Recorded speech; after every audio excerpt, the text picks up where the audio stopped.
আসসালামু আলাইকুম রহমতুল্লাহ। আসলে একটি বিষয় নিয়ে আপনাদের কাছে শেয়ার করতে আসলাম। তো উপরে যে পেজটি দেখতেছেন, গেট এ জেট টিম বিডি, এটি হচ্ছে একটি অ্যাকশন ক্যামেরার পেজ আর কি মূলত। তো আমি গত 2 দিন আগে একটি অ্যাকশন ক্যামেরার জন্য মানে অর্ডার করতে চাইছিলাম। তো শুরুতে যখন তাদের সাথে কথা বলি, এইভাবে আর কি তারা আমার সাথে কথা বলে। প্রথমে ওই অ্যাকশন ক্যামেরাটি হচ্ছে একটি কম্বো সেট। তো এই কম্বো সেটটির প্রাইস হচ্ছে 3010 টাকা। তো প্রথমে কথা বলার পরে ওনারা বলতেছে যে যদি অর্ডার করতে চাই তাহলে প্রথমে 310 টাকা অ্যাডভান্স করতে হবে। তো আমি কথা বললাম যে কম্বো সেটে কি কি থাকছে। পরে তারা এই সব বিস্তারিত বললো যে এই এই আইটেমগুলো থাকছে। তো আমি সব কথাবার্তা বলে, এমনকি আমি এটাও বলি যে ভাই আমি এত টাকা পয়সা এখন পারবো না, আমি পেমেন্ট করব এই পণ্য হাতে পাওয়ার পরে। তো ওনারা বলছে যে ঠিক আছে স্যার, আপনাকে প্রথম 310 টাকা দিতে হবে। তো সেই ক্ষেত্রে আমি 310 টাকা পেমেন্ট করি। পেমেন্ট করার পর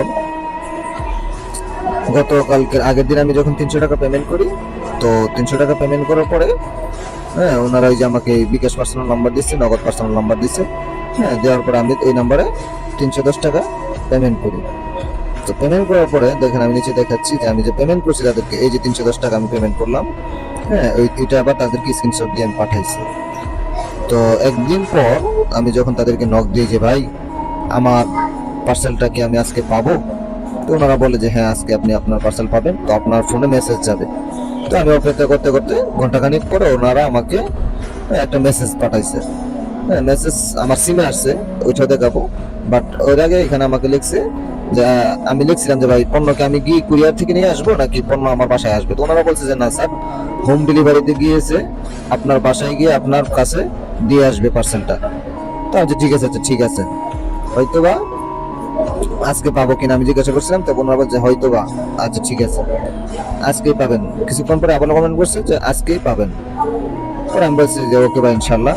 হাব ম্যানেজারের সাথে কথা হয়েছে, হ্যাঁ, আর ওপেন করার একটা ভিডিও দিলে ভালো হতো প্রিয় ভাই। আমি বলছিলাম যে ক্যামেরাটা আমি কিভাবে ওপেন করবো বা কিভাবে আমি মোবাইলের সাথে কানেক্ট করবো, এটা একটা ভিডিও। পরে অন্যরা বলছে যে স্যার টেকনিশিয়ান রাইডার আছে, ওকে বলেন আর ফোনে একটু এমবি রাখেন। আমি বলছি ঠিক আছে। আচ্ছা, তারপরে কিছুক্ষণ পর আমার ফোনে যখন মেসেজটা আসে, তো আমি তাদেরকে সালাম দিয়ে বলি মাত্র এই মেসেজটি আসছে। হ্যাঁ, তো ওনারা আমাকে বলছে ওটিপি কি দরকার, যোগাযোগ করুন। মানে এই নাম্বারে আমি যোগাযোগ করতাম, যে নাম্বারে প্রথমে কথা বলছিলাম। এরপরে আমি এই নাম্বারে যোগাযোগ করি। আর এই যে এসএমএসটি আমাকে ওনারা পাঠাইছে, এই যে এসএমএসটি, এই এসএমএসটি আমি আবার স্ক্রিনশট দিয়ে তাদেরকে দিই। পরে উনি বল যে অফিসে কল করেন বিকাশ পার্সোনালের টাকা পাঠাতে। পরে আমি অফিসে কল করলাম, অফিসে কল করার পরে বলতেছে যে এই নাম্বারে বাকি যে 2700 টাকা আছে, আমি 3010 টাকা থেকে 310 টাকা পেমেন্ট করার পরে যে 2700 টাকা থাকে, এই 2700 টাকা তাদেরকে পাঠানোর জন্য যদি আমি এই 2700 টাকা তাদেরকে পাঠাই, তাহলে তারা আমাকে একটা ওটিপি পাঠাবে। তো ওই ওটিপি যে কুরিয়ারের মাধ্যমে আসছে, ওই কুরিয়ারের ডেলিভারি ম্যানকে দিলে, তো ওই ডেলিভারি ম্যান আবার পণ্য নিয়ে আমার বাসায় আসবে। তখন আমার মনটার ভিতরে কিরকম খটকা লাগে। তো আমি ওই ওটিপিটা আবার পাঠাই। ধরো আমি এই নাম্বারে 2700 টাকা পাঠাই, প্রথমে 2700 টাকা পাঠাই। ওনারা আমাকে বলে হ্যাঁ যে কি রেফারেন্স, এই যে রেফারেন্স একটা অংশ আছে এখানে নাকি তাদের যে ওই সংখ্যাটি আছে, ওই যে এখানে নাকি একটি সংখ্যা আছে 369 রেফারেন্সের, এই সংখ্যাটি বসাতে।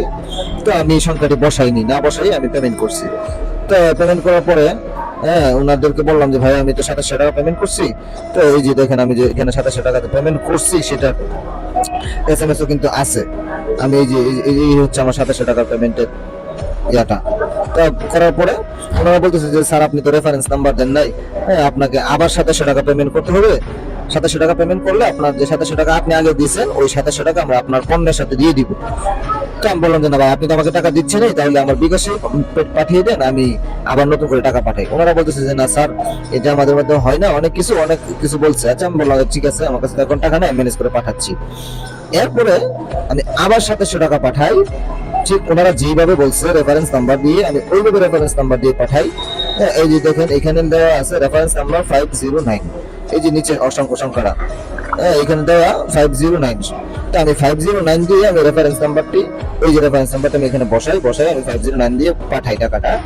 তো টাকাটা পাঠানোর পরে ওনারা বলতেছে যে স্যার আপনি তো 509 দিয়ে পাঠাইছেন, এটা তো 509 হবে না, এটা হবে 509। দেখেন কত বড় সিন্ডিকেট। আমাকে বলতেছে যে এটা হবে 509, আপনি 509 দিয়ে পাঠাইছেন, তো টাকাটা আপনাকে আবার পাঠাতে হবে। তখন আমি দুইবার টাকা পাঠাইলাম 2700 করে। পরে আমি বললাম যে ভাই আমি যে 2700 দুইবার টাকা পাঠাইলাম 5400, এই টাকা কি হবে?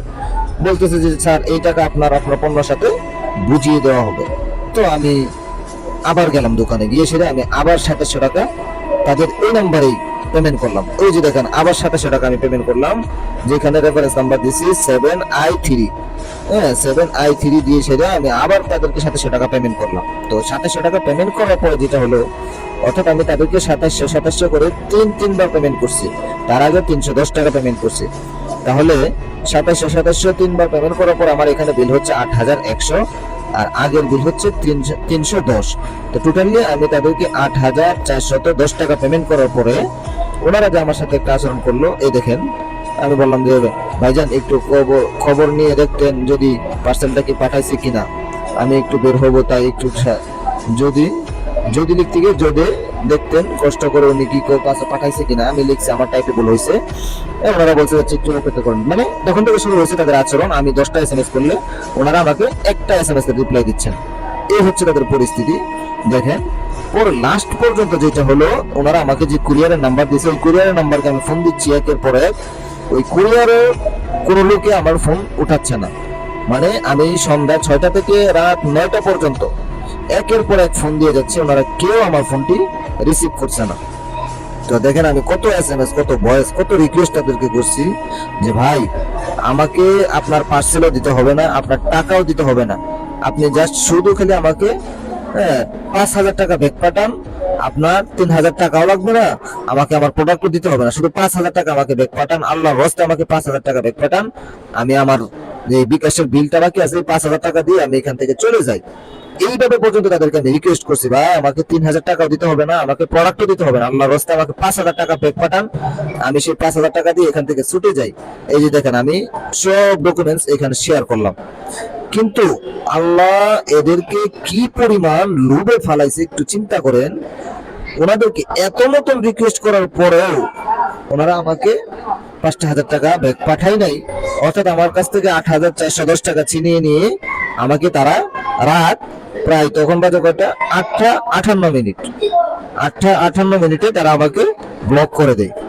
এরপর আমি একের পর এক অন্য ফোনে ট্রাই করি, নাম্বার দিয়ে চেষ্টা করি কথা বলার, কিন্তু কোনোভাবেই ওনারা আমার ফোন উঠাচ্ছে না।